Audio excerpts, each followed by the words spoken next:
네, 마지막 시간입니다. 페이지 197페이지 금지행위. 자, 이 금지행위는 우리 법 제 몇 조에 규정되어 있습니까? 33조. 이건 기억하셔야 돼요. 33조 금지행위. 조문 번호를 기억하셔야 돼요. 33조. 자, 1항이 있고 2항이 있는데 먼저 1항에 보시면 그 조문을 보는 거예요. 개업 등은 다음 각호 행위를 해서는 안 된다. 이 말은 개업 등에게 적용되는 금지행위다 이 말이에요. 33조 1항은 개업 등이 하면 안 되는 금지행위 1호부터 뒤로 넘어가 보시면 9호까지 나와 있는데 앞에 6호 있죠. 6호를 보면요. 직접 거래 쌍방대리 이걸 두 개로 이제 나누면 총 10가지가 돼요. 그래서 여러분들이 개업 등에게 적용되는 금지행위는 10가지다 이렇게 생각하시면 돼요. 자, 넘겨보시면 거기 2항을 찾았습니까? 2항에 보시면 조문 안에 2항 페이지 198페이지 2항에 보시면은 누구든지 시세에 부당한 영향을 줄 목적으로 다음의 방법으로 개업 등의 업무를 방해해서는 안 된다. 찾았습니까? 이게 개업 등의 업무 방해 33조 제2항 일반인한테 적용되는 금지행위다 이렇게 생각하셔야 돼요. 5가지가 있죠? 네. 이런 식으로 구성이 되어 있구나. 그래서 33조 제1항만 한번 더 적어볼게요. 제가 칠판에다. 자, 이거는 금지행위는 금지행위에 해당하냐 안 하냐. 해당하냐 안 하냐 이걸 물어보는 문제가 나와요. 금지행위이냐 아니냐를 판단하는 문제. 그 다음에 금지행위 각 금지행위의 제재, 행정 형벌과의 연결 이런 것들을 더 물어보죠. 자, 그래서 금지행위는 우리 법 제33조에 있고 요 행위 자체를 금지한다고 결과와는 무관합니다. 금지행위를 이제 개업이 했는데 의뢰인한테 아주 좋은 결과를 영향을 미쳤다. 그래도 금지행위 한 것이에요. 의뢰인한테 결과가 좋든 나쁘든 간에 이 행위를 하는 순간 금지라는 사실을 알아두셔야 돼. 결과와는 무관하다. 첫 번째가 금지행위가 제목이 매매업이에요. 매매업. 제목을 일단 기억해 보세요. 매매업.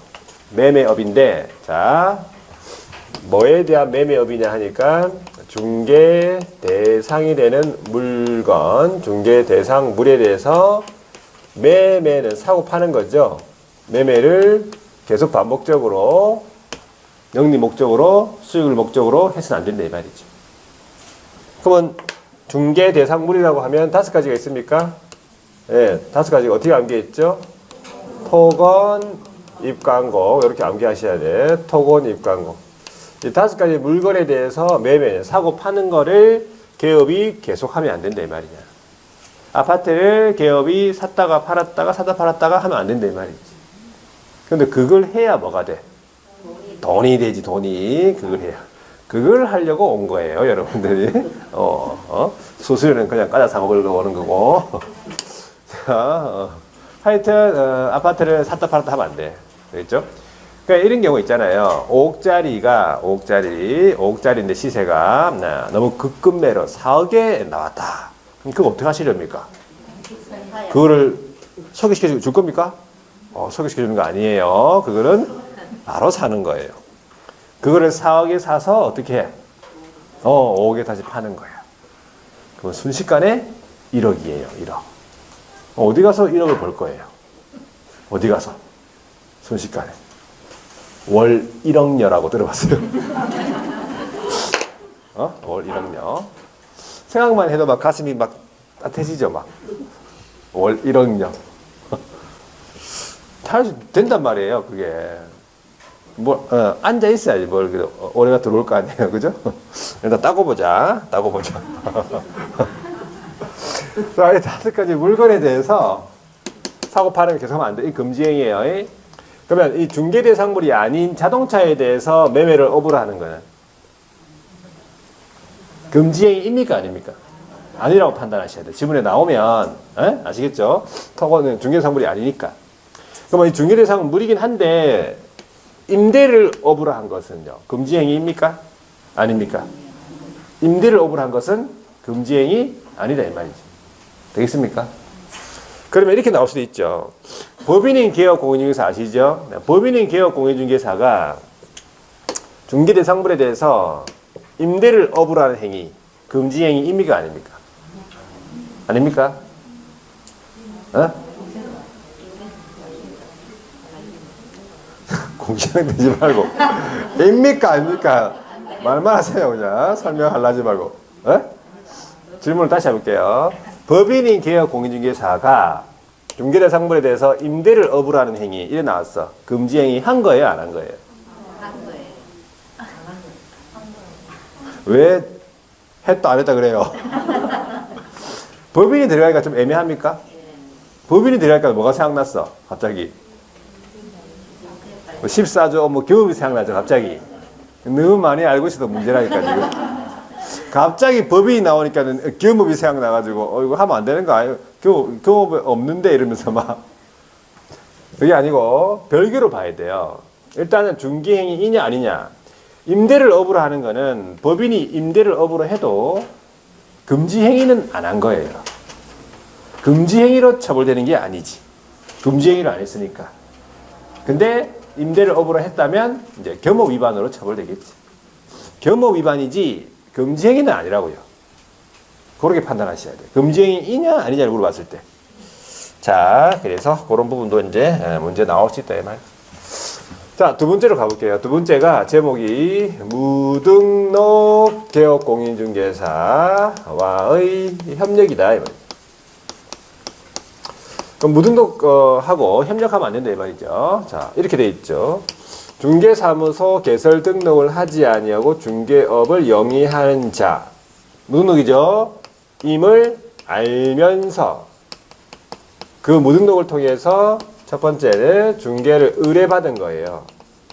중개를 의뢰받거나 또는 두 번째 자기의 명의를 그 무등록한테 이용하게 하는 행위. 또는이니까 둘 중에 한 가지만 해도 금지행위 한 거예요. 맞죠? 또는이잖아요. 한 가지만 해도 금지행위 한 겁니다. 중요한 건 뭐예요? 무등록인 사실을 알면서가 중요한 거예요. 무등록인 사실을 내가 몰랐다면 의뢰받아도 금지행위 한 겁니까? 무등록인 사실을 내가 몰랐다고 근데 의뢰받았다. 금지행위 한 거예요? 자신 있게 하세요. 무등록인 사실을 몰랐다고 근데 의뢰받았어. 금지행위 한 거예요? 안 한 거라고요. 알면서 의뢰받는 게 금지행위 한 거예요. 몰랐다면 금지행위 아닌 거지. 되겠죠? 자, 근데 무등록인 사실을 내가 몰랐는데 1년 동안 한 100차례 받았다. 금지행위 한 거예요? 안 한 거예요? 100차례인데? 안 한 거예요? 100차례는 좀 심하네 그러면서 막 너는 금지행위 이러면 안 된다고 문제 풀 때 감정을 넣어서 막 한 차례를 받든 100차례를 받든 몰랐다고 나는 그러면 금지행위가 아니에요. 되겠습니까? 이렇게 하셔야 돼. 알면서 의뢰받는 순간 금지라 이 말이지. 몰랐다면 금지행위 아니다. 100차례든. 자, 하나 더 있죠. 무등록 기업인 사실을 알면서 의뢰를 받았는데 계약 체결이 안 됐다. 금지행위 한 겁니까? 계약 체결이 안 됐으니까 아무래도 금지행위 한 것이 아니겠죠. 그래 생각할 수 있어. 안타깝네 그러면서 계약 체결이 안 됐네. 안타깝네 금지행위 아니라고 알면서 일단 의뢰받는 순간 금지행위예요. 결과와는 무관한 거지. 결과와는 무관한 거예요. 계약 체결이 안 돼도 알면서 의뢰받았잖아. 받는 순간 금지. 그 행위를 하는 순간 금지예요. 되겠습니까? 자, 그 정도 보고 그다음 세 번째로 넘어가 볼게요. 세 번째가 뭐냐 하니까 중개 보수 또는 실비에 대해서 법정 한도를 초과해가지고 수수했다 이 말이죠. 자, 이렇게 돼 있어요. 사례 명목으로, 사례비 명목으로, 아니면 증여 명목으로 그 밖에 어떠한 명목으로도 이 말이죠. 그 명목을 불문한다는 얘기예요. 중요한 거는 중개를 해주고 받는 보수. 중개 보수 말고 다른 보수도 있습니까? 있죠. 다른 업무를 해주고 받는 보수도 있잖아. 겸업. 분양 대행을 해주고 받는 보수. 그 보수는 이 초과수수에 나오는 이 금원하고는 관계없는 거예요. 법정 한도를 초과가 중요하죠. 중개보수라도 초과 안 했다면 금쟁이 안 한 거지요. 그래가지고 돈뿐만이 아니라 물건을 받으면 안 된다 이 말이지. 돈은 당연히 안 되지. 물건은 안 된다 이 말이지. 자, 여기서 어떠한 명목이니까 명목을 불문한다고. 네? 수고비, 식사비, 식사비 명목으로 받았다. 수고비 쪽으로 받았다. 그냥 주고 싶어서 받았다. 아니면 합의해서 받았다. 합의해도 안 된다고. 받아도 좋다 해가지고 받았다. 안 된다고. 나도 몰랐는데 가방에 들어있더라. 안 돼. 안 돼요. 어떠한 경우에도 안 된다고. 명목 불문. 중개를 해주고 받는 보수가 돼야 돼요. 반드시. 그리고 법정 한도를 초과해야 된다. 초과 안 하면 관계없지. 돈뿐만이 아니라 물건도 안 돼. 물건 안 돼. 물건 안 돼. 대표적인 물건 어떤 거? 뭐라고요? 상품권. 뭐 상품권일 수도 있지. 그죠? 상품권. 상품권. 상품권을 500만 원치 받나? 상품권. 좋아. 상품권. 대표적으로 시험 나오는 거는 미술작품 한 점을 받았다. 이렇게 나와. 미술작품. 미술작품 나옵니다. 미술작품. 자, 당연히 안 되지. 미술작품. 동양화 됩니까? 동양화 안 되지? 그럼 서양화는? 안 되지.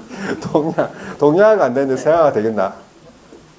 그 다음에 행운의 열쇠. 행운의 열쇠. 뭘로 만들어? 금으로 만들지. 그럼 행운의 열쇠를 쇠 꼬쟁이로 만들겠어요?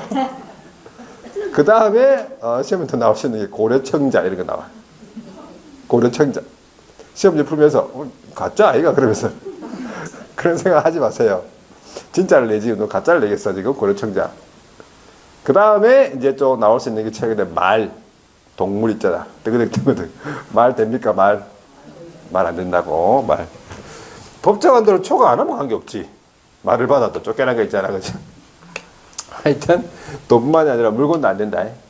물건 안 됩니다. 자, 법정 한도를 초과하는 수표를 받았어요. 근데 좀 이상해. 그래가지고 돌려줬다. 금쟁이 한 겁니까? 돌려줬다고. 그래서 금쟁이 한 거예요. 네, 금쟁이 한 거예요. 받는 순간 금지다. 자, 법정 한도를 초과하는 수표를 받았는데 그 이후에 그게 부도난 수표였다. 부도났다. 그 이후에 부도났다. 금지 한 거예요? 한 거예요. 받는 순간 금지. 되겠죠? 근데 처음부터 부도난 수표를 받았다. 이거는요. 받을 때 부도난 수표였다. 이거는 그것도 금지행위입니까? 아닙니다. 처음부터 부도난 수표는 뭔데? 종이에요. 종이를 받았는데 뭔 돈을 받았다고 그래. 처음부터 받을 때부터 부도났다고 그거는. 아시겠죠? 자, 이런 거 마지막으로 사무실에서 법정 한도를 다 받고 가서 식사하러 갔다. 금쟁이 한 거예요? 식사도 못합니까? 밥도 못 먹나? 밥도 못 먹어요? 법정 한도를 받고 식사하러 가도 되잖아. 뭐 밥도 못 먹습니까? 식사하러 가도 되죠? 가서 어떻게 해야 돼, 계산을? 각자 하든지, 아니면 누가 계산해야 돼? 개업이 하든지. 의뢰인이 했다면 어떻게 되겠어? 초과수수예요. 걔 내야 돼요. 아시겠죠? 그런 의미다 이 말이지. 초과수수. 자, 네 번째로 가볼게요. 이제 그러면 네 번째가 거짓된 은행이에요. 거짓된 말과 행동이다 이 말이지. 자, 거래상의 중요사항. 거래상의 중요사항이라면 이제 그 사실을 알았다면 적어도 그 조건으로는 거래를 하지 않았을 정도의 사항이다 보시면 돼. 중개상물 자체일 수도 있고 입지 조건일 수도 있어. 그래가지고 뭘 했습니까? 거짓된 은행을 했네요. 말과 행동. 그 다음에 그 밖의 방법. 이 그 밖의 방법은 뭐예요? 고지해야 될 사항인데 고지를 안 한 거지. 하자 같은 거. 침묵. 침묵이에요. 침묵. 침묵을 지킨 거. 침묵도 들어갑니다. 침묵도 거짓대 넣는 게 들어간다. 그래가지고 의뢰인의 판단을 어떻게 했어? 원래부터 흐려. 원래부터 흐리멍텅해요. 우리 판단 원래 흐리멍텅하고 거기다가 어떻게 했어? 그르치게 했어. 요거예요. 요 네 가지. 요 네 가지. 요 네 가지가 어떻게 암기할 거냐 하니까 자, 매매업, 그 다음에 무등록과의 협력, 초과수수, 거짓된 언행, 매무수거. 요게 1년 이하의 징역 또는 1천만 원 이하의 벌금이에요. 1대1인 거지. 그죠? 1년 이하의 징역 또는 1천만 원 이하의 벌금이다. 매무수거. 되겠죠? 여기까지 외우고, 그 다음에 다섯 번째가 관련 증서라고 양도, 알선 등이 금지가 되어 있는 부동산, 양도, 알선 등이 금지된 부동산 등의 분양, 임대 등과 관련 있는 증서. 이 관련 있는 증서가 무엇을 말합니까? 통장을 말해요. 통장. 입주자 저축 증서 같은 거 있죠. 청약 통장, 청약 보금, 주택 상환사채, 건물 철거 증명서, 예정 증명서. 요런 관련 있는 증서에 대해서 첫 번째 매매를 중개, 교환을 중개, 매매 교환을 중개하거나 또는 두 번째 그 증서에 대해서 매매를 업으로 하는 거예요.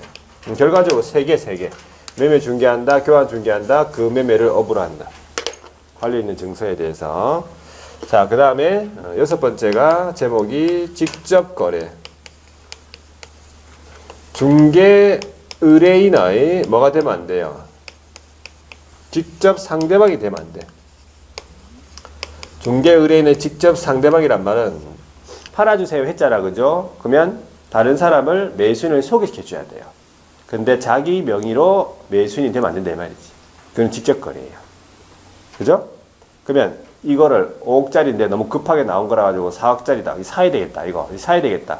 그러면 어떻게 해야 되겠어? 내 명의로 사면 안 돼요. 누구 명의로 사야 돼? 갑자기 신랑이 나왔어요. 와이프를 소개시켜 주세요. 와이프를. 되겠죠? 하여튼 가족 아니면 친구 명의로 사야 돼. 그러면 괜찮아요. 그건 중개를 해준 거니까. 내 명의로 샀다가는 그거는 직접 거래예요. 자, 의뢰인은 대표적으로 누가 옵니까? 의뢰인은 누가 의뢰하러 와요? 소유자가 오죠. 또 대리권 수여받은 사람 대리인이 오죠. 일정한 일에 위임받은 사람 수임인이 와요. 같은 사람이에요. 거래할 때 이 거래의 종류를 불문해요. 보수의 수령 여부도 불문하고 의뢰인의 승낙 여부도 불문해요. 요걸 다 불문합니다. 어떤 경우에도 안 된다 보시면 돼요. 자, 일곱 번째가 쌍방 대리. 누굴 대리하느냐면 거래 당사자 둘을 모두 대리하는 거예요. 어느 일방에 피해를 줄 우려가 있다라고 판단되기 때문에 금지하고 있다 보시면 되고. 일방 대리는 괜찮습니다. 일방 대리. 여덟 번째가 투기 조장.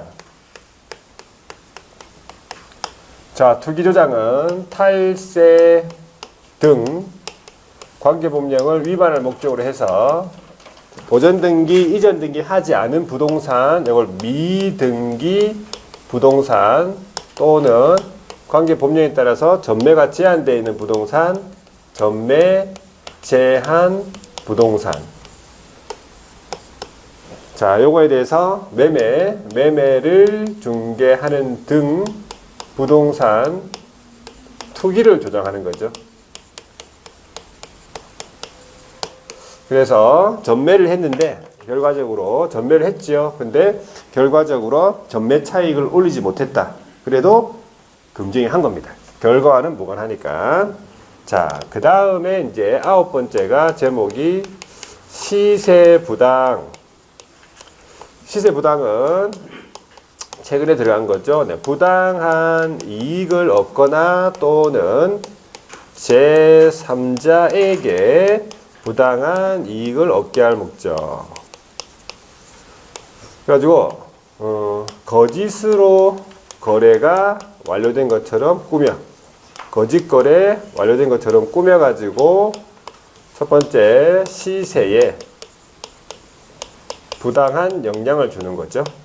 부당한 영향을 주거나 또는 두 번째 줄 우려. 줄 우려만 있어도 금쟁이 한 것이죠. 둘 중에 한 가지만 해도 금쟁이 한 것이다. 그래서 이 시세부당은 부동산 거래질서 교란 행위에 들어갑니다. 알아두셔야 돼. 8번까지는 교란 행위 아닙니다. 9번이 시세부당, 요게 교란 행위에 들어간다. 예? 알아두셔야 돼요. 이 교란 행위는 나중에 포상금의 대상자에 들어가기 때문에 교란 행위 알아두셔야 돼요. 시세부당, 교란 행위예요. 자, 그 다음에 10번째가 중개 제한. 단체를 만듭니다. 카르텔을 형성하죠. 단체를 구성을 해요. 그래가지고 첫 번째 특정 중개대상물. 특정 중개대상물에 대한 중개를 제한한다는 거지. 중개를 제한하거나 또는 두 번째 단체 구성원 이외의 자. 단체 구성원 이외의 자와 공동 중개하는 것을 제한하겠다. 왕따시키겠다는 거지. 그래서 중개 제한이라고 보시면 돼요. 두 가지 또는이니까 이 중개 제한도 무슨 행위? 예, 교란 행위에 들어간다. 9번, 10번이 교란 행위입니다. 금지 행위이면서 교란 행위라는 거지. 자, 그러면 이거 6가지를 어떻게 할 것이냐? 이렇게 하죠. 관련 있는 증서, 직접 거래, 쌍방 대리, 투기 조장, 시세 부당, 중개 제한, 관직상 투시 중 해가지고 몇 대 몇이에요? 3년 이하의 징역 또는 3천만 원 이하의 벌금. 세트로 같이 해야 돼. 매무수거는 1대1. 그죠? 관직상 투시중은 3대3. 자, 이게 33조 제1항에 규정되어 있는 10가지 금지행위예요. 개업 등에게 적용되는 금지행위. 자, 이걸 한번 보세요. 198페이지 제일 밑에 내려가시면 큰 1번 33조 제1항 금지행위 적용 대상이 누구라고요? 개업 등이다. 찾았습니까? 네. 33조 제1항 개업 등에게 적용되는 거. 자, 오른쪽에 넘어가 보시면 그 내용 중에 첫 번째가 거짓된 은행이 먼저 나왔어요. 밑줄 거 볼게요. 거래사항의 중요사항. 거래사항의 중요사항에 대하여 거짓된 은행 그 밖의 방법. 그래서 판단을 그르치게 했죠. 자, 여기에서 동그라미 2번으로 가시면 거래사항의 중요사항이 뭐냐 보니까 자, 5번째 줄이 나와 있어요. 하나, 둘, 셋, 넷, 5. 그 사실을 안다면 거래를 하지 않았거나 적어도 동일한 조건으로는 계약을 체결하지 않았으리라고 판단되는 사항. 되겠죠? 이것을 중요사항이라고 보면 되는데 그 다음에 거기 참고사항에 보시면 묵시적인 거짓행위라고 해서 그 밖의 방법은 무엇을 말하냐 보니까 거짓된 언행, 그죠? 명시적인 언행, 말과 행동뿐만 아니라 묵시적인 방법 포함이 된다. 그걸 침묵이라고 보는 거죠. 침묵 등의 묵시적인, 소극적인 방법으로도 판단을 그르치게 해서는 안 된다 이 말이죠. 그 다음에 이제 여기는 판례가 조금 중요한데 좀 주요 판례만 좀 볼게요. 밑에 판례 보면은 첫 번째 판례 있어요.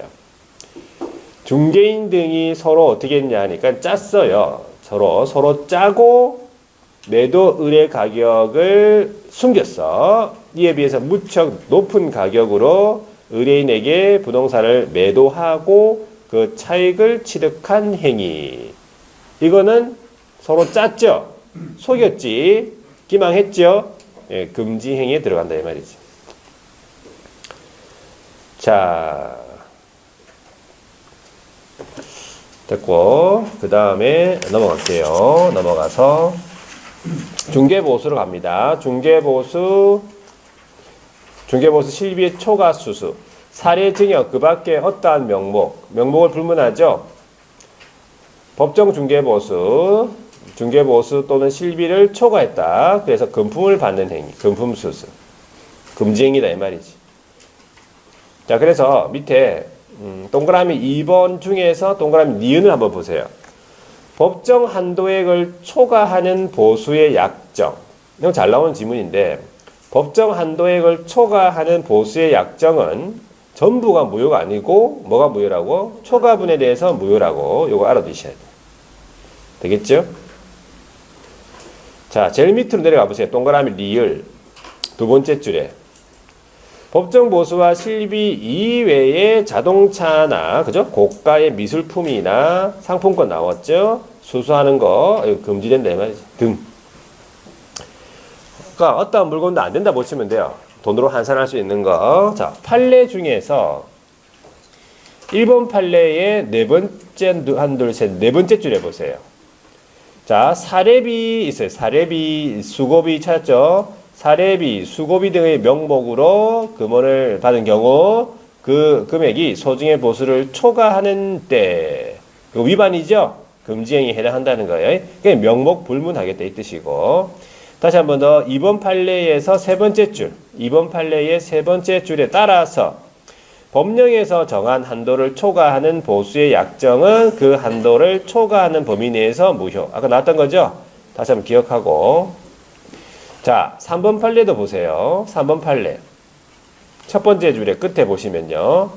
보수 등의 명목으로 소정의 한도를 초과하는 액면금액의 당좌 수표를 받았다 이 말이야. 초과해서 받았다 이 말이야. 수표를.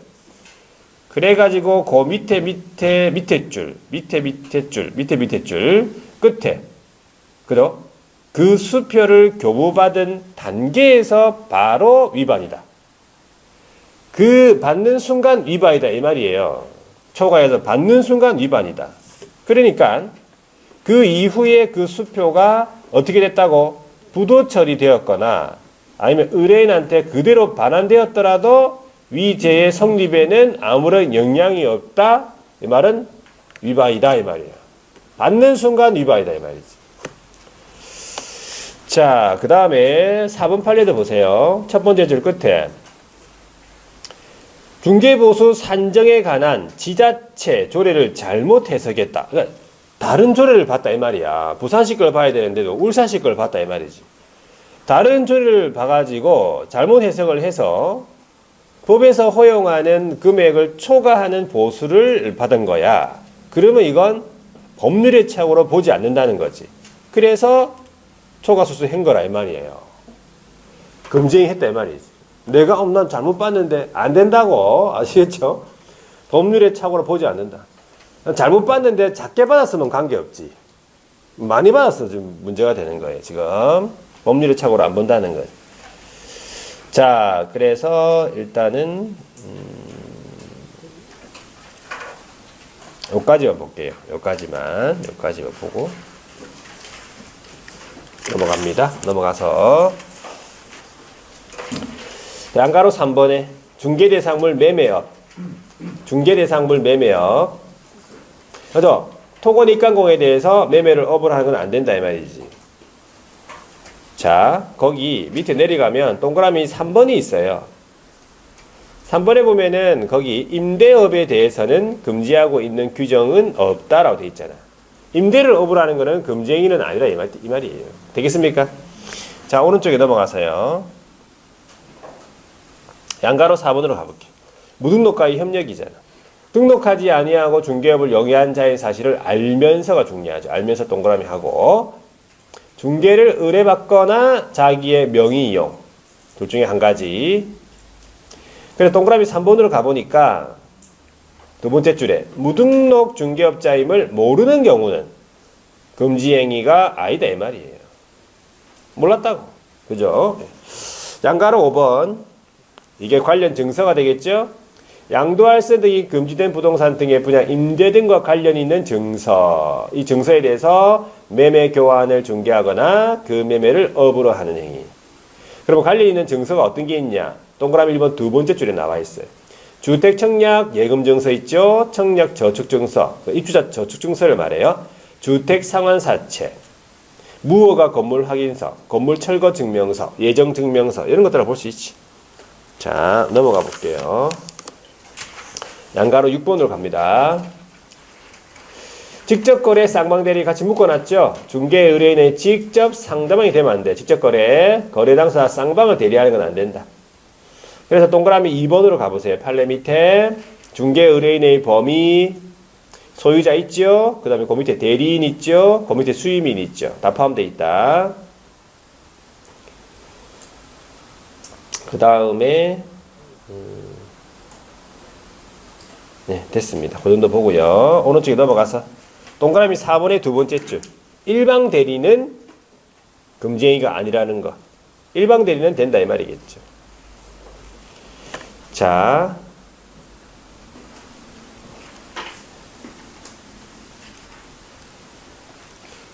넘어가서 하나 볼게요. 206페이지 판례 중에서 5번 판례. 요거는 시험 문제에 이제 나오는 판례인데, 자, 개업공인중개사가 매도인으로부터 매도 중개 의뢰를 받은 다른 개업공인중개사의 중개로 부동산을 매수했어.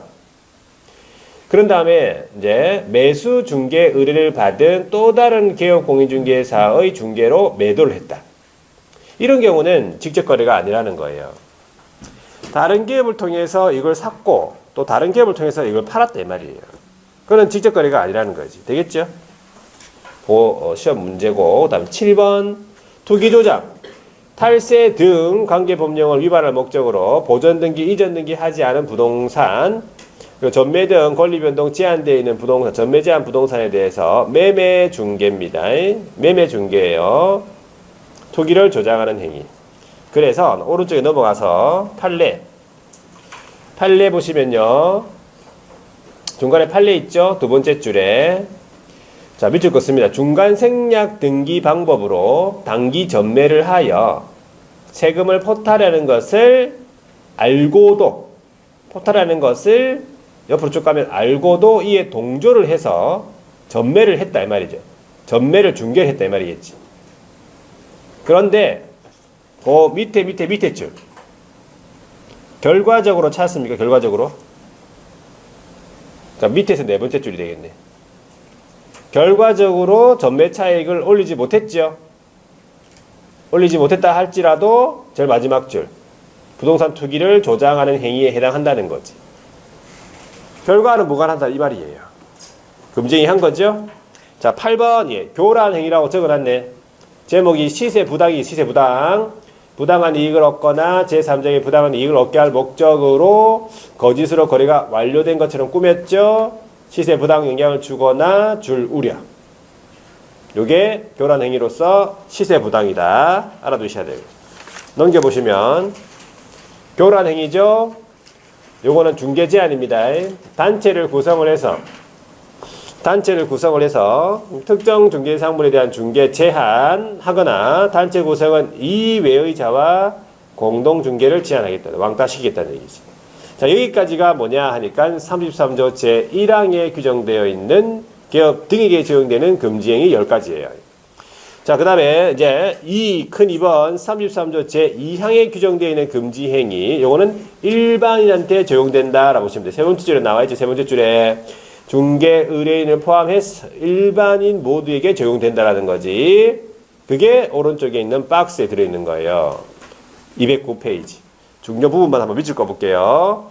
첫 번째 1번 특정 개업 공인중개사 등에 대해서 중개 의뢰를 제한하거나 제한 유도. 이렇게 밑줄 꺼시면 돼. 왕따를 시키겠다는 얘기지. 제한하거나 제한 유도. 자, 두 번째는요. 끝에 시세보다 현저하게 높게 표시 광고 또는 특정 개업 등에게만 중개 의뢰하도록 유도를 해서 다른 기업을 부당하게 차별하겠다. 이것도 왕따시키겠다. 시세에 어떤 영향을 주겠다 이 말이에요. 세 번째, 특정 가격 이하로 중개 의뢰하지 아니하도록 유도. 특정 가격 이하로 중개 의뢰하지 않는 거니까 시세가 높게 잡힌다는 얘기야. 네 번째, 정당한 표시 광고 행위 방해하는 거. 다섯 번째, 시세보다 현저하게 높게 표시 광고하도록 강요를 하거나 또는 대가를 약속을 하고 시세보다 현저하게 높게 표시 광고하도록 유도하는 거. 시세가 높게 잡히겠지. 그러니까 시세에 어떤 영향을 준다 이 말이에요. 왕따시키고 이런 내용들이 일반인들이 많이 하기 때문에 요걸 최근에 들어갔다. 이 다섯 가지도 전부 무슨 행위? 교란 행위예요. 이 다섯 가지 전부 다 금지 행위면서 교란 행위라고. 교란 행위임을 알아두셔야 돼요. 그래서 이 다섯 가지 일반인이 하잖아요. 그러면 이거 전부 3대 3이에요. 방해 행위. 이걸 개업 등의 업무 방해 행위라고 불러요. 제목이. 되겠습니까? 자, 부동산 거래일서 교란행위 신고센터는 일단 이번 순환은 좀 넘어가 볼게요. 자, 그 다음에 제재 넘어가고 다 했으니까. 그 다음에 이제 213페이지 제8절 손해배상 책임 업무 보증 설정이네. 자, 요거 한번 볼게요.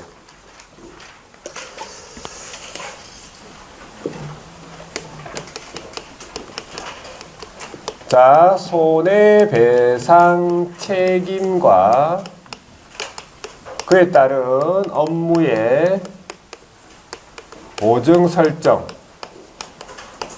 개업공인중개사가 어떤 경우에 책임을 지는가 이 말이죠. 책임이 두 가지가 나와 있어요. 첫 번째가 어떤 경우에 책임지는가. 첫 번째, 개업공인중개사가 중개 행위를 함에 있어서 고의라고 하면은 일부러 하는 거예요. 그렇게 될 줄 알면서 뻔히 알면서 일부러 하는 게 고의지요. 또는 고의가 아니더라도 과실은 뭐냐 하니까 실수, 부주의, 실수, 모르고 하는 거예요. 실수라도 안 된다 이 말이에요. 아주 작은 추상적인 경과실까지 다 포함되어 있어요. 고의 또는 과실로 인해 가지고 거래 당사자에게 무슨 손해가 나야 되냐니까 재산상의 손해가 발생된 경우에요.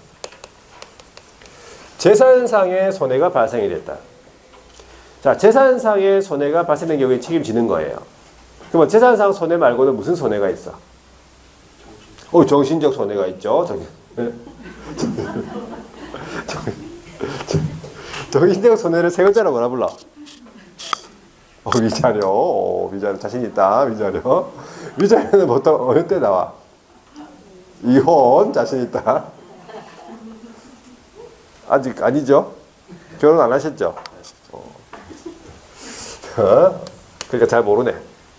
그죠? 자, 보통 위자료는 이혼할 때 많이 나와. 그죠? 이혼할 때. 위자료 청구 소송. 그런 정신적 손해는 책임진다, 안 진다? 안 집니다. 정신적 손해를 우리 시험 나온 적이 있는데 어떻게 표현됐냐면 비재산상 손해, 비재산적 손해 이렇게 나왔어요. 그걸 정신적 손해라고 하지. 되겠죠? 비재산적 손해는 책임 안 진다. 그러면 재산상의 손해는 이제 우리 뭐 책임지는데 청구할 수 있는데 정신적인 손해는 무슨 법을 통해서 청구할 수 있겠어요?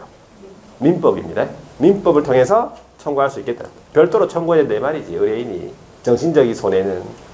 자, 이거는 과실이 있는 경우에 책임집니까? 그래서 무슨 책임이야? 과실이 있으면 책임지잖아요. 과실 책임이죠. 맞습니까? 과실이 만약에 없어, 그럼 책임 안 지잖아.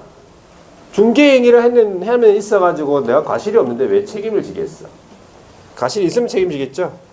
자, 두 번째가 이제는 개업공인중개사가 중개행위를 한 게 아니고 자기 사무소를 다른 사람의 중개행위 장소로 제공했어요.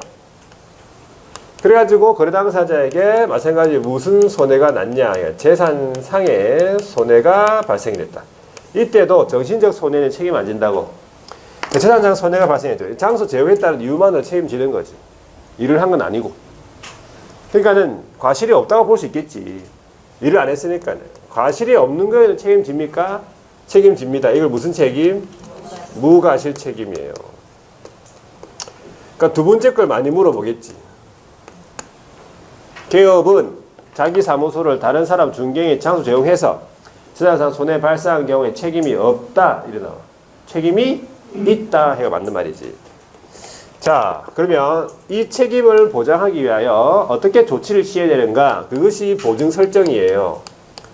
보증 설정 방법 및 시기. 자, 개업 공인중개사가 손해배상 책임을 보장하기 위하여 방법은 세 개 중에 한 가지예요. 서울 보증보험 주식회사에 가입을 하든지 아니면 협회가 운영하는 공제에 가입하든지 아니면 법원에다가 자기 돈을 맡기는 거예요. 공탁. 세 개 중에 한 가지인데 제일 많이 하는 건 당연히 뭐가 되겠어? 공탁을 많이 합니다. 공제 가입 많이 해요. 공제 가입을 협회에 운영하니까 협회 공제 사업을 하니까 공제에 많이 가입되어 있다 이 말이지. 언제까지 해야 되느냐 하니까 업무를 개시하기 전까지 어디에다가 등록관청에다가 신고를 해야 된다 이 말이지. 보증 설정 신고를 하면 뭘 준다고? 등록증을 교부해 줍니다. 그런데 신고를 안 해도 되는 경우가 있어요. 생략. 어떤 경우냐 하니까 보증기관이요. 보증 사실을 직접 통보했다. 보증기관이 보증 설정 사실을 등록관청에다가 직접 말한 거예요. 그러면 개업은 신고를 생략할 수 있다는 얘기예요. 요거 시험 물어봤어요. 이거 알아두셔야 돼요. 그러면 얼마에 대해서 보증을 설정해야 되느냐? 최소 보증 설정 금액이라는 게 있어요. 그래서 보증 설정 금액이 이제 작년하고 좀 다르기 때문에 이거 알아두셔야 돼. 첫 번째가 개인인 기업이다. 개인인 기업은 몇 사람이 있다고 했어요? 개인인 기업은 두 사람이 있습니다. 공인중개사인 기업과 부칙. 요 두 사람은 얼마를 설정해야 돼? 최소 2억 원 이상 설정해야 돼요. 두 번째, 이제 법인인 기업이죠. 법인인 기업은 얼마를? 4억 원 이상이에요. 자, 법인이 분사무소를 두죠. 그러면 분사무소마다 얼마라고요? 2억 원 이상 추가입니다. 2억 원 이상. 분사무소가 세 군데다 그러면 법인은 총 얼마를 설정해야 돼? 10억 되겠습니다. 10억. 자, 이제 세 번째가 다른 법률 규정에 따라 중개업을 할 수 있는 법인, 이걸 특수법인을 부릅니까? 특수법인 같은 경우에는 모두 2천만 원 이상이에요. 그래서 이 부분이 작년하고 좀 다릅니다. 그래서 작년에 공부하시던 분들 좀 헷갈릴 수 있어. 조심하셔야 돼요. 이거 물어봅니다. 이거 올해 시험에. 자, 그래서 이렇게 일단 암기를 하고 그 다음 이제 네 번째 보증 변경. 보증 변경이 뭐예요? 다른 걸로 바꾸겠다는 얘기지. 공제에 가입돼 있다가 너무 일이 잘 돼가지고 안 되겠다, 공탁해야 되겠다 그래가지고 법원에 가가지고 돈을 막 맡기는 거야. 자, 그럼 언제까지 하면 되겠냐 하니까 효력이 있는 기간 중에 해라 이 말이에요. 효력이 하루라도 없으면 안 된다 이 말이지. 보증의 효력이.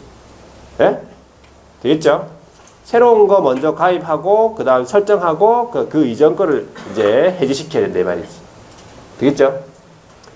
다섯 번째, 기간 만료로 인한 보증 재설정. 기간 만료로 인한 보증 재설정 언제까지? 기간 만료일까지예요. 기간 만료일까지는 다시 설정해야 된다. 틀리게 어떻게 나오겠어? 기간 만료일 10일 전까지. 틀렸지. 10일 전까지 안 해도 돼. 그냥 만료일까지 하면 되고. 기간 만료일의 다음 날까지. 틀렸죠? 예.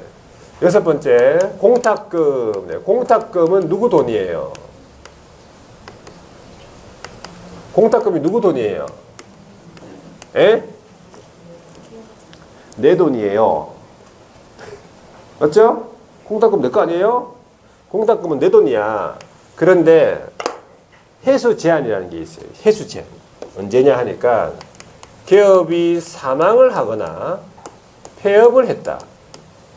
그러면 바로 찾아갈 수 있는 게 아니에요. 그 이후에 사고 터질 수 있죠. 몇 년 동안? 3년 동안 못 찾아가요. 요거 3년이에요. 자, 일곱 번째. 손해를 입은 의뢰인이 보증금을 지급받고 싶다. 그러면 의뢰인이 손해배상금으로 보증금 지급받기를 원한다. 그러면 의뢰인이 5천만 원 손해가 났다. 그러면 기업한테 가가지고 내가 5천만 원 손해 났으니까 배상해라 라고 하면 기업이 막 배상해 주겠습니까? 바로? 안 해주죠, 절대. 특히 여러분들은 절대 안 해줄 거 아니에요. 어디서 와가지고 수작이야 그러면서 막. 자, 그래서 첫 번째 5천만 원 났다 그러면은 일단은 가보자. 기업이 가가지고 확인해 보니까 5천만 원까지는 아니고 한 2천만 원까지 내가 해줄 수 있겠다 라고 얘기를 했는데 그렇게 하겠다 합의가 됐어요. 합의가 안 되면 안 되는 건데 합의가 됐다. 그러면 합의서가 나와야 돼요. 손해배상에 관한 합의서가 나오든지. 합의가 안 되면 어떻게 돼? 합의가 안 되면 이제 법원으로 가는 거예요. 소송으로 가는 거지. 그러면 판결문이 나올 거 아니에요. 확정의 판결문. 판결문에 준하는 조서가 있어요. 이에 준하는 조서. 화해 조서 들어봤습니까? 조정 조서. 청구에 대해서 허락하겠다. 청구 인락 조서. 이런 조서. 그 다음에 확정된 지급 명령. 그러니까 이런 서류는 잘 안 물어봐. 근데 이런 서류가 있어야 돼요. 중요한 거는 이거를 어디다가 청구하냐고. 이걸 가지고 어디다 가야 돼요. 기업한테 가는 게 아니고 보증기관에다가 청구를 한다는 사실이에요. 보증기관에다가. 되겠죠? 자, 그래가지고 기업공인중개사가 손해배상 한 경우 손해배상금으로 손해배상 해줬다. 그러면 첫 번째 보증보험 또는 공제에 가입이 되어 있었다면 며칠 이내에 15일 이내에 재설정이에요. 다시 가입해야 돼요. 두 번째 공탁의 경우에는 마찬가지 15일 이내에 부족분 보전. 부족분만 보존하면 돼요. 부족분이 없으면 보존할 필요 없다 이 말이지. 자, 한 3억 내가 개인으로서 3억 공탁이 났다. 근데 5천만 원 배상해줬다. 그러면 또 공탁 할 필요 있습니까? 부족분이 없잖아. 난 최소 2억 원만 있으면 되잖아. 법원에. 5천만 원 빼면 2억 5천 남는데. 그죠? 그러니까 부족분이 없죠? 그러면 공탁도 할 필요 없잖아. 부족분 보존이에요. 여기에 틀린 게 뭐라 나오겠어? 손해배상한 금액 보전. 아니에요. 손해배상한 금액을 보전한 게 아니라고. 부족분 보전. 자, 마지막에 네, 여덟 번째입니까? 보증 설정 사항에 대한 설명해야 될 의무가 있어요. 누가 의무자가 있어? 기업이 설명해야 됩니다. 언제 설명하는가? 중개가 완성이 되면 설명을 해요. 중개가 완성시 설명하는 거야. 누구한테 설명하느냐 하면 거래 당사자 모두에게 설명해요. 권리 이전, 권리 취득한테 다 설명해야 돼. 뭐 어떻게 설명하냐면 첫 번째 보증 설정 사항에 대해서 설명을 합니다. 보장 금액, 보장 기간, 보증 기간의 명칭 및 소재지 이런 거 설명하고 플러스 두 번째 증서가 나올 거 아니에요. 공제 증서, 공탁 증서, 증서 사본 마찬가지 교부하거나 또는 아니면 전자 문서 형태로 제공하라고 했어요. 이거 의무기 때문에 이걸 안 하면 요거는 지금 과태료 대상이에요. 자, 그래서 손해배상 책임 업무 보전 설정 요까지만 알아두시면 돼요. 요 정도 하면 충분합니다. 자, 그래서 한번 밑줄을 꺼볼게요. 213페이지. 조문에다가 바로 꺼야 됩니다. 이거는 손해배상 책임. 213페이지. 손해배상 책임 제30조죠. 1번 아니고, 1항. 개업 공인중개사는 밑줄 긋고, 중개행위 밑줄, 고의 또는 과실 밑줄, 그 다음에 재산상 손해. 이 세 가지가 다 충족이 돼야 되겠어요. 그럼 이거 무슨 책임? 무슨 책임? 과실 책임. 자, 2항 보세요. 개업은 자기 사무소를 어떻게 했어?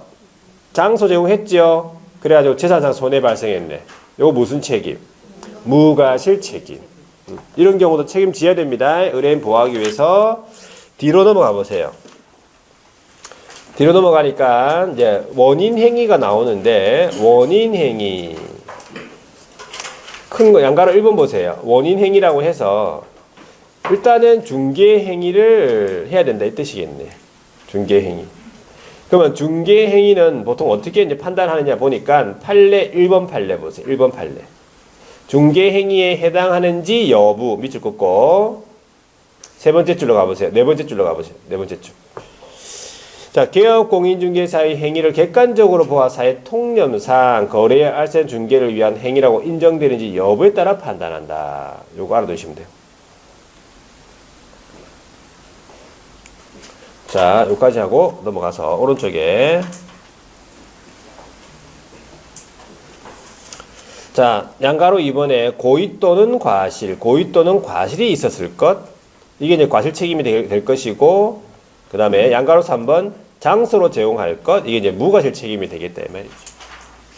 이게 원인 행위다 이 말이죠. 자, 그 다음에 뒤로 넘어가서 결과적으로 무슨 손해가 나야 돼요? 네, 두 번째 줄에 재산상 손해 발생이다 이 말입니다. 정신적 손해는 책임 안 지겠다. 자, 그 다음에 오른쪽에 넘어서 업무 보증 설정을 한번 보시면 217페이지 제일 밑에 설정 의무 개업이 손해배상 책임 보장을 위해서 보증을 설정해야 된다. 그 방법이 보증보험 또는 공제, 공탁. 자, 뒤에 넘어가 보시면 종류라고 해서 제목만 알아두시면 돼. 안에 내용 볼 필요 없고 보증보험, 그 다음에 공제, 그 다음 밑에 공탁. 셋 중에 하나 하면 되는 거죠. 그런 다음에 밑에 보증 설정 시기, 금액 나오는데 조문을 보세요. 1호 법인인 기업부터 먼저 나왔죠. 법인인 기업은 얼마 이상? 4억 원 이상. 분사모수마다 얼마? 2억 원 이상 추가. 법인이 아닌 기업은 개인인 기업들이죠. 얼마? 2억 원 이상. 자, 오른쪽에 넘어가서 이 항을 보시면요. 언제 설정하래요? 업무를 시작하기 전, 업무 개시 전이겠죠. 그런데 거기 한 5번째 줄입니까? 5번째 줄에 보시면요. 네 번째 줄 끝에 보증기간이 있어요. 가로 안에는 보증기간이 보증 사실을 등록관청에 직접 통보한 경우는 신고 생략할 수 있다고 되어 있어요. 자, 그 다음에 3항에 보시면 다른 법률 규정에 따라서 중개업을 할 수 있는 자, 이걸 특수법인이라고 부를 수 있겠죠. 얼마에? 두 번째 줄에 2천만 원 이상이다. 이렇게 보시면 돼요. 뒤로 넘어가 볼게요. 자, 220페이지 양가로 1번 보증 변경입니다. 보증 변경 두 번째 줄 언제까지 하면 되겠어? 효력 있는 기간 중 이렇게만 암기하면 되고 자, 양가로 2번 보증 재설정 이건 언제까지? 기간 만료일까지 두 번째 줄에 있잖아요. 기간 만료일까지. 자, 큰 3번 보세요. 3번. 보증증서 사본 교부 설명 의무. 자, 누가 설명해야 돼? 기업이 하는 거예요. 언제? 중개 완성된 때 하는 거지. 중개 완성되기 전에 하는 게 아니에요. 중개 완성이 되면 누구한테 설명? 두 번째 줄에 거래 당사자에게. 다음에 상황 설명하고 정서사본 교부하거나 전자문서 제공하래잖아요. 그럼 그 설명사항이 박스 안에 들어있는 거야. 보장 금액, 보장 기간, 보증기간의 명칭, 그죠? 각 보증기간의 명칭 및 소재지라고 보시면 돼요. 자, 오른쪽에 넘어가서 손해를 입은 의뢰인이 보증금 지급받고 싶다는 거예요. 그래서 의뢰인이 보증보험금, 공제금, 공탁금을 지급받고 싶다.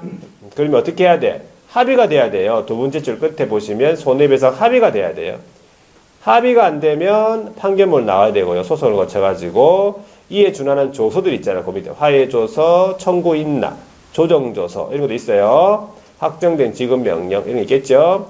요거를 어디다가 청구한다는 거지? 보증기관에다가 제출한다. 청구한다는 거예요. 그게 중요한 거지.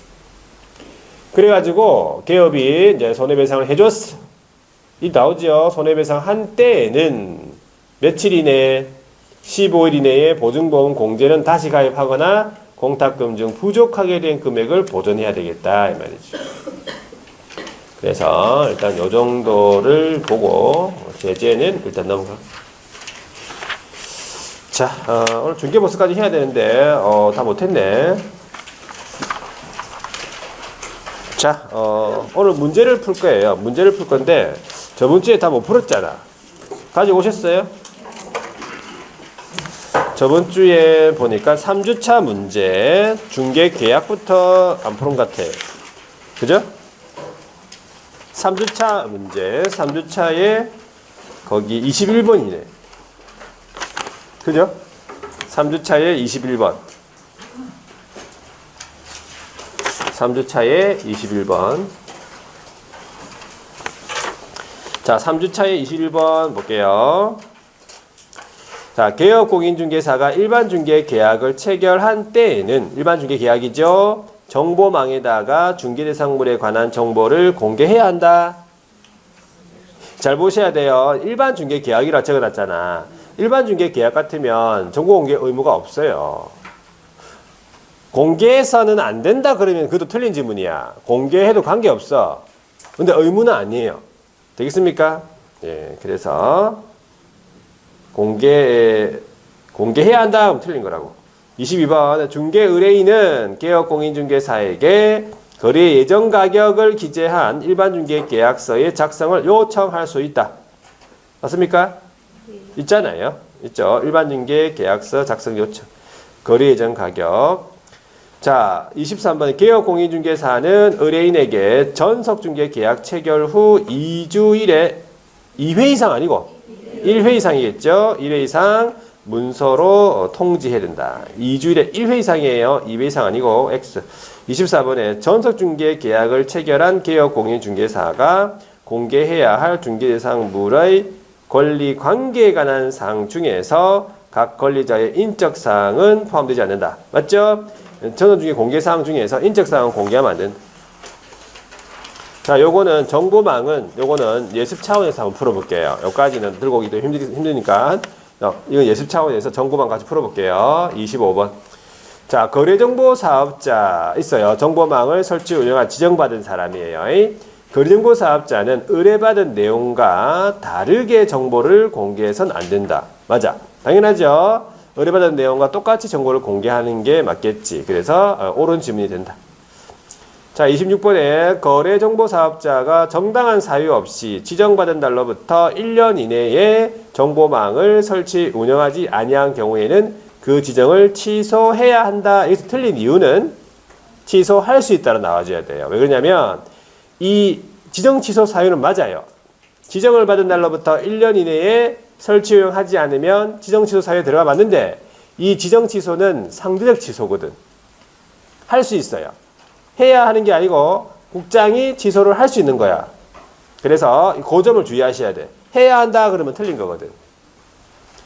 지정 취소는 상대적 취소라는 것을 반드시 알아두셔야 돼요. 그래서 할 수 있다로 끝나야 돼요.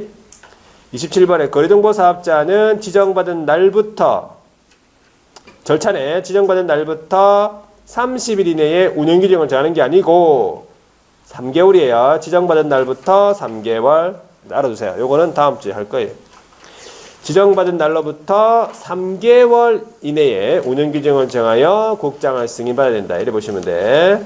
자, 그 다음에 오늘 거 4주차 거죠? 한번 풀어볼게요. 4주차. 자, 4주차의 1번입니까? 자, 1번에 개업공인중개사가 중개대상물 확인 설명서에 그 원본 사본 또는 전자문서 보존해야 하는 기간은요 5년. 확인 설명서는 5년입니까? 3년이잖아. 틀렸네. 자, 이번에 중개대상물에 대한 권리를 취득함에 따라 부담해야 할 조세의 종류 및 세율 요거 확인 설명해야 할 사항이다. 맞습니까? 조. 그죠? 한입조 할 때 조인데 취득 시 부담할 조세라의 종류 세율입니다. 자, 3번에 소속공인중개사가 중개하여 작성한 중개대상물 확인 설명서에 개업공인중개사가 서명 및 날인을 한 경우에 소속공인중개사는 서명 및 날인하지 않아도 된다. 이를 참여했으면 소속은 함께 서명 및 날인해야 되겠네. 그죠? 4번에 물건의 인도 일시는 거래계약서에 기재할 사항이다. 거인 할 때 그 인이 있잖아요. 있죠? 자, 5번에 법인의 분사무소가 설치되어 있는 경우 그 분사무소에서 작성하는 거래계약서에 분사무소의 책임자가 서명 및 날인을 하는 게 맞지. 맞죠? 자, 국토교통부 장관이 개업공인중개사가 작성하는 거래계약서의 표준 서식을 정하여 그 사용을 권장할 수 있으나 법령에서 별지 서식이 정해져 있지 않다. 맞아요. 서식 없습니다. 거래계약서. 7번에 개업공인중개사가 자기 사무소를 다른 사람의 중개행위 장소 제공해서 거래 당사자에게 재산상 손해가 발생이 됐네. 그러면 손해를 배상할 책임이 있다라고 해야지. 무과실 책임. 8번에 개업공인중개사의 손해배상 책임을 보장하기 위한 보증보험 또는 공제가입, 공탁은 개설 등록 신청할 때 해야 한다. 아니고 업무 개시 전까지 하는 거죠. 9번 보증보험금 또는 공제금으로 손해배상을 한 경우에 개업공인중개사는 며칠 이내에 15일 이내에 재설정, 다시 가입해야 된다. 이 말이고요. 10번에 지역농협협동조합이 중개업을 하는 때에는 중개업을 개시하기 전에 보장금액 얼마 2천만 원 이상 보증을 설정해서 증명서를 갖추어 신고해야 된다. 맞습니까? 2천만 원 맞아요. 그러니까 다른 특수법인들도 다 2천만 원 이상입니다. 자, 11번에 보증보험의 보증기간 만료되어서 다시 보증을 설정하려는 개업공인중개사. 기간 만료로 인한 재설정이죠. 그러면 보증기간 만료일의 다음 날까지 하는 게 아니고 보증기간 만료일까지 해야 돼요. 자, 12번에 계약금 등을 예치하는 경우에 있어서 보험회사 명의로 금융기관에 예치할 수 있다. 보험회사, 은보 할 때 보, 예치 명의자 들어가고 그 다음에 금공신 할 때 금 들어가잖아. 그죠? 자, 13번 개업공인중개사는 예치된 계약금에 해당하는 금액을 보장하는 보증보험, 공제, 공탁을 해야 된다. 예치된 계약금 등에 예치된 계약금에 해당하는 금액을 보장한 맞는데 맞지요? 자, 14번 개업공인중개사는 건축물의 매매를 업으로 해서는 안 된다. 건축물이 뭐야? 어? 건축물이 뭐죠? 중개대상물입니다. 중개대상물 맞잖아. 그러니까 매매를 업으로 해서는 안 되지. 금지행위잖아요. 맞는 말이죠? 자, 15번에 자, 개업공인중개사가 소유자로부터 거래에 관한 대리권을 수여받은 대리인과 직접 거래하는 행위는요. 금지행위에 해당합니까? 해당하지 않습니까? 대리인과 직접 거래하는 거 금지행위 아닙니까?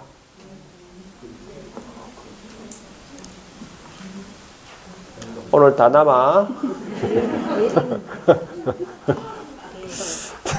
소유자하고 대리인하고 수임인은 같은 사람이에요. 같은 놈이에요. 같은 놈. 아시겠죠? 자, 대리인하고 지적거리 하면 안 돼. 되겠습니까?